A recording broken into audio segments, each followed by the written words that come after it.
เจ้าบ่ย่านบ่น้องเอาก่อนก็ให้น้องไปเอาผัววิยาหญ้าบอลหญ้าบอลเดียวแม่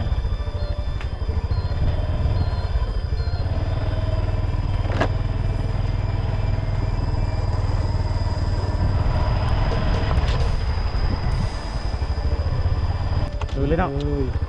ไปเตี้ยวเลย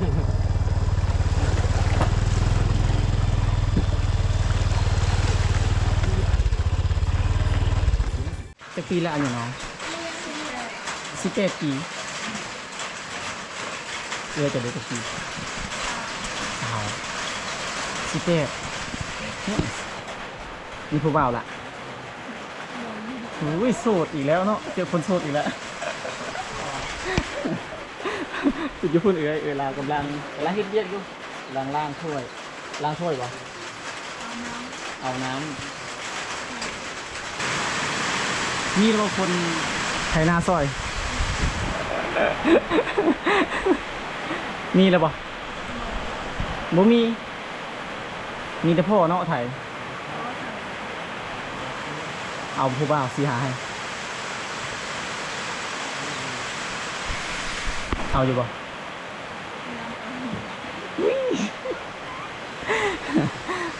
นอนยังคืนยังไงอาอยู่จะเป็นบ่ขับรถไถบ่เป็นเรื่อยเจ้าดิเรื่อยกับบ่เป็นจะคนอยู่เห็นน้องแม่นอยู่เห็นน้องจะคน6 คนอุ้ยแต่ฮู้มานี่ว่าคือเจ้า3ไอ้น้อง4ไอ้น้องเนาะมันยิงมาเลยผู้ชายบ่มีแต่พ่อโอ้ปลูกหลายส่วนอยู่ปะบ่หลาย10 เฮกตาร์บ่ฮอดจักส่วน2 ส่วนกว้างอยู่ปะไม่ได้กลัวเขาไถบ่หรือว่าเขาแบบเขาขุดเอาไถหญ้าบ่มีบ่สลายมีเขาไถก็มีหญ้าบ่อุ้ยเนี่ยเขามีผัวกับเวนแน่เจ้านี่เราอ่านออกดิเราอ่านออกผู้น้อยนะเราอ่านออกเราว่าพอดีบ่ทันมีผัววะทางพี่บ่ทันมีผัวพี่มีแค่คอยกับผัวคอยทางโสดพร้อมแล้วก็ทางงามพร้อมนี่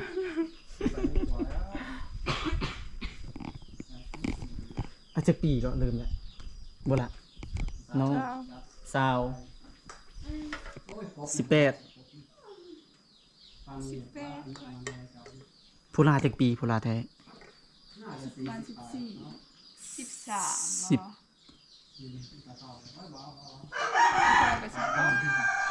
พี่ทองมาหา15มา16อันนี้ก็13 14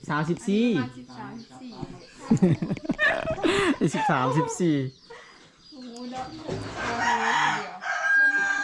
คันสุเจ้าซักซ่าสุเจ้ายังบ่เอาผัวระหว่าง2 คนสุเจ้านี่อาจจะน้องสุเจ้าเอาก่อน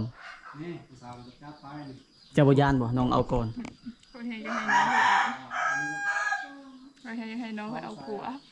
วิยาจะให้น้องเอาก่อนบ่ให้น้องเลยเอาก่อนเอามาหาน้องก่อนบาดนี้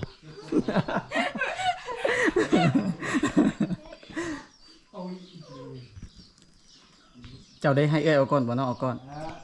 แล้วขอจะโอ้แท้จริงเนาะให้เอาก่อนจะเอาตำลัง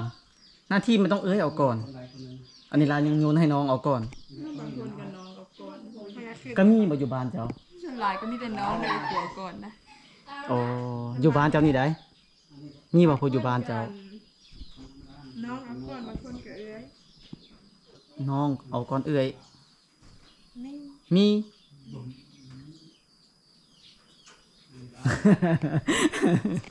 น้องสาวบนหัวเขินหรือเปล่านี่ อันนี้เป็นว่ามานไทยมันเนาะมานไทยมันเอ้าบางคน กับง่ายบางคนกับน้องนะ อ๋อเอาผู้ใดก็สนใจก็เลือกเอา นี่เลือกเอานี่ซาพลอันนี้ซาวลินอ้าวผู้ปิดส่งเฮียนเรายังบ่มาอยู่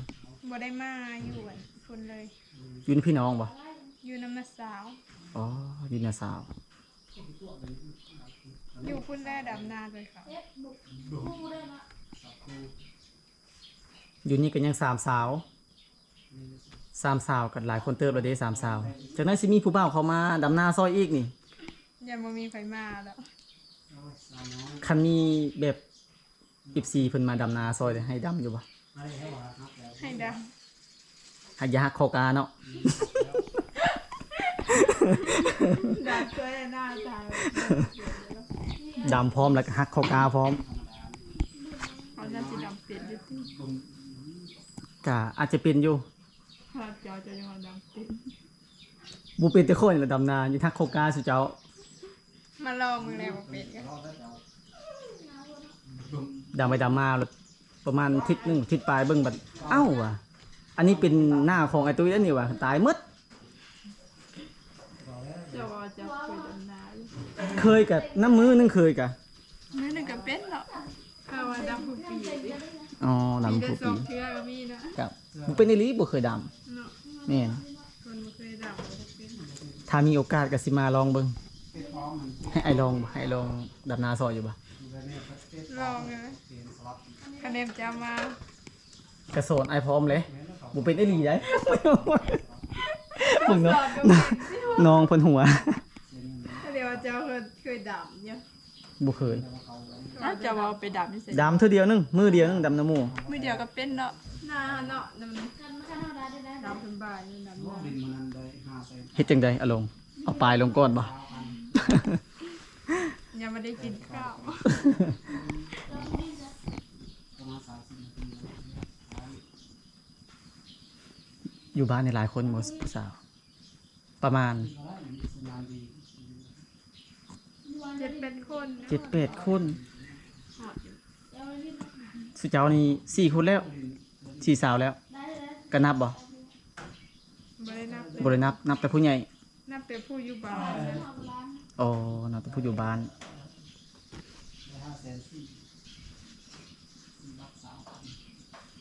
ก็มีอยู่บ่ผู้บ่าวมายกทรงนี่ บ่มี บ่มีผู้นี้เด้ บ่มี บ่มีเปรียบเขามาเล่นซื่อๆหั่นนะเขามาเล่นซื่อๆมาเอ็นหั่นนะแบบนี้หั่นนะมีอยู่บ่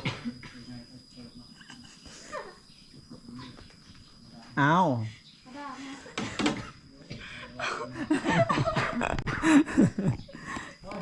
เดี๋ยวไม่ได้ บ่มีเนาะยังโสดอยู่เนาะ บ่มี บ่มี ทางหยาบใครจะอยากมามันนอกไปนี่เขาบ่มาแล้ว กะแม่นอยู่ส่วนหนึ่งกะเส้นทางเข้าบ้านล่ะก็สมควรอยู่ได้ เขากับเบิกทางเข้าบ้านนี่ก็ใครจะอยากมาอันนี้ว่ายังขายเนาะแต่นั้นเต้ บ่ว่าตอนนั้นให้ยากกว่านี้บ่เส้นทางเข้าบ้านน้อง ก็ยากกว่านี้คือเดียวได้ ผมแม่ซาเพิ่น เบิ่งแต่ผมมันก็บ่คือเนาะฮะ อันนี้ตอน คือคนละคนดีกว่า อ๋อบ่คือ ขอเสียคือเดียวอยู่บ่บ่คือบ่ ก็คืออยู่ฮะ มันก็คือทำไมผมยาวสิ มันจักมัวเนาะ แต่ผมยาวตอนนี้ผมสั้น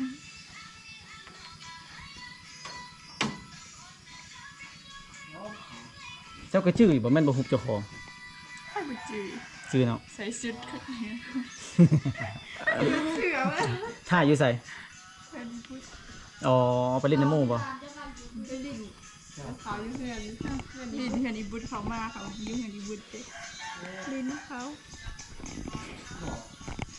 เป็นหยังสิเจ้ายังซ้ำนี่ยังบ่อยากคิดจะได้ลูกได้ผัว บ่ได้เป็นหยังไปมันบ่ ยัง รู้สึกอากได้ ยังบ่ทันบ่ มันบ่มีผู้บ่าวเนาะ บ่ยังบ่ทันจักใดดูว่ามีคนมาหาอยู่ทันจักใดน้องเด้ บ่คิดเลยบ่บ่คิดจักใดเลยบ่บ่ทันอยากใดเนาะ ยังบ่ทันอยากได้ อ๋อบ่ทันอยากใดเจ้าคือดิ บ คือกัน คอยกับพอดีอยากได้ ประมาณจักปีจึงพร้อม บ่ฮู้บ่ฮู้แต่ว่าถ้าเฮามีแฟนก็บ่เอาเป็นลูกเป็นผัวเนาะคบกันก่อนบ่ หยอกน้องสาวมัน กระสุนได้ตัวเดียว บ่ระหว่างคันมี อันนั้นมันขึ้นเป็น ก็มีสเปคอยู่บ่คันว่าคันนำมักเขา ถ้าเฮามักก็มีสเปคอยู่บ่ บ่มี บ่มีบ่เลือกแล้วบ่ ที่วันต้นเป็นยัง บ่เลือกแล้วบ่ฮะ รุ่นกับพูดกับพูดกับ บ่เลือกเลยเนาะตามเบิ่งเนาะ บ่ ระหว่างอายุด้วยซะ ยังแต่ไม้ที่ตรงกลางยังไม้ขวา ก็เกี่ยวบ่ ตามแต่ไม้ น้องเลยให้เอ้ยตอบเนาะระหว่างอายุด้วยซะก็เกี่ยวบ่คันบ่มีสเปค บ่ธรรมดาคอยให้แบบใดก็ได้ เปรียบได้ก็ได้40 50 ได้ 40 50กับบ้าน บ่เว้าตรงๆว่าตรงๆผู้ดีงามหั่นน่ะผู้ดีได้สเปคผู้ดีมักหั่นน่ะประมาณ บ่ฮู้ว่าเจ้าของมักเป็นได้ โอ้ยังบ่ฮู้จักอยู่มีแต่ว่ามักแล้วเอาเลยอย่างเดียว เจ้าได้ซะ4 50ยังบ่ฮู้จักเนาะผู้สามคบกันก่อนเนาะศึกษามาก่อนคันมีแท้กันเนาะ คันใจแท้ก็ประมาณน้อง20นี่แหละเนาะ20ปลาย30เนาะ เมาเล่าเลยเนาะ น้องสาวมันก็หัวขำพร้อมหัว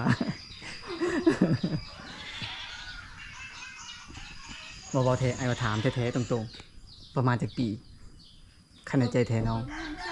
สับปลายนี่ก็ได้ 20ปลายเนาะ24 25ค่า30ก็คิดจารณาก่อนเนาะธรรมดา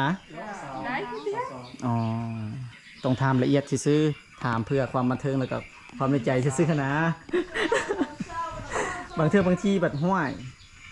บ่เลือกกับลมก่อนศึกษามันก่อน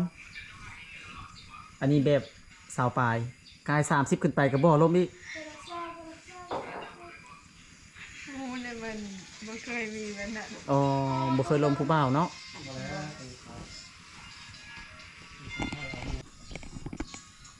ยังโสดหมดทั้งสองเลยบ่ทันเคยเอาบ่เคยสร้างครอบครัวเลยบ่โสดๆเลยโสด บ้านบ่มี คุณพ่อยังบ่มีอยากได้อยู่บ่ อยากได้ เจ้าเลยซะคิดอยากได้อยู่บ่ปัจจุบันเนี่ยคิดอยากได้อยู่บ่คิดอยากมีผู้บ่าวคือเขาอยู่บ่ฮะ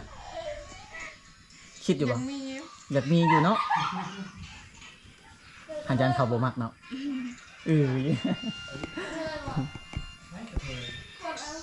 ขาบ่มักนี่สาวเ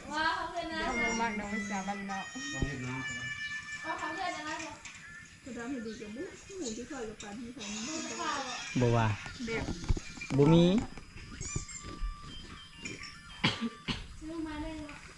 ไปว่าเจ้าอ่านว่าบ้านสุกลีก มาซิเมน แล้วบ่มีผู้บ่าวมาลมมันกัน กันยากเนาะ ทางกันยากพร้อม เวลายามฝนนี่โตตมตลอด เขาบ่เกี่ยวกับเส้นทางคันเขาฮักเขามักนะอีหลี ใครฮู้ที่เขาเที่ยวกันเนี่ยเนาะทางกันยาก บ่เกี่ยวนะ เห็นทางเพราะว่าเนี่ยมึงทางกับมึงยาก บ่ เขาเพนจะทางเขาบ้านเทวานไฟฟ้ากับบ่มีอีกเนาะ อ้าวบ่มีไฟฟ้าบ่เฮาใส่หยังก็ใส่เพลง ไฟโซลาร์เซลล์ โอ้เวลาเฮาพังตู้พังหยังเนี่ยมันก็กุ้มอยู่บ่มือหนึ่งเฮาพังเพลง ได้ ใส่หม้อไฟดิ ใส่หม้อไฟเฮาใส่หม้อยกเนาะ ผมส่วนเป็นคนยาวเนาะคือเดียว แตกต่างบ่แตกต่างหลายบ่ หลายเติบพันเลย เป็นหยังผมน้องคือซั่น ตัด ตัดออก ตัดเนี่ย อ๋อหากระตัด มันพันเลยยาวตัดผมเดียวนะ ตัดท่อมเดียว เจ้าเด้ ถ้ากับตัดคือ เจ้ากระตัดคือเดียว ผมไม่ยาวคือตัด อ๋อ ามพวกกลายเป็น มาเช้าจะมาจะใส่ ผูกมัน ปลูกมันแล้วล่ะ แล้ว แล้วอุ้ยแล้วไว้เถอะ ได้กลายเป็นซื้อนี่ ถามปั๊บบ่แล้วปั๊บเลย หน่อยเดียว น้อยเดียว ได้กลายเป็นซื้อนี่ ตัวที่เขาปลูกปีแล้วนี่เขากดหรือบ่ กดไปแล้ว กดแล้ว กดแล้วกับผูกใหม่